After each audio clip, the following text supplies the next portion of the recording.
राजा दुष्यंत हस्तिनापुर के प्रतापी शासक थे, जो एक दिन शिकार करते करते घने वन में ऋषि कण्व के आश्रम पहुंचे, जहां उन्होंने एक दिव्य सुंदरी शकुंतला को देखा, जो अप्सरा मेनका और महर्षि विश्वामित्र की पुत्री थी।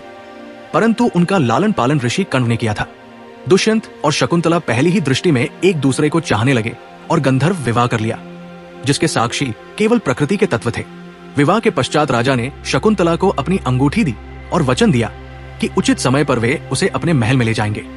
समय बीतता गया और एक दिन जब ऋषि दुर्वासा आश्रम आए, तब शकुंतला ध्यानमग्न होकर अपने पति के विचारों में खोई हुई थी, जिससे क्रोधित होकर ऋषि ने उन्हें ये श्राप दे दिया कि जिसे वे याद कर रही है वो उन्हें भूल जाएगा। कुछ समय बाद जब ऋषि कण्व तीर्थयात्रा से लौटे तो उन्होंने शकुंतला को गर्भवती पाया और उसे उसके पति के पास भेजने का निर्णय लिया। राजा दुष्यंत के दरबार में जब शकुंतला पहुंची तो श्राप के प्रभाव से राजा उसे पहचान नहीं सके, जिससे आहत होकर शकुंतला पुनः आश्रम लौट गई। इसी बीच राजा दुष्यंत की अंगूठी एक नदी में गिर गई, जिसे एक मछुआरे ने पकड़कर राजा को लौटाया।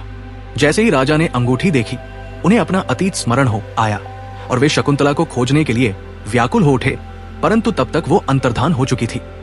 कुछ वर्षों पश्चात राजा दुष्यंत देवताओं के आह्वान पर स्वर्ग जाने के लिए तत्पर हुए। तभी उन्होंने एक बालक को देखा, जो वन में शेरों के दांत गिन रहा था और निर्भय होकर खेल रहा था। उसकी विलक्षणता देखकर दुष्यंत को संदेह हुआ, और जब उन्होंने उसकी माता शकुंतला को देखा तो हर्षातिरेक में सब सत्य जानकर उन्हें पुनः अपने साथ लाया। इस वीर बालक का नाम भरत था, जिसने आगे चलकर महान सम्राट बनकर भारतवर्ष की नींव रखी, और उसी के नाम पर इस देश का नाम भारत पड़ा।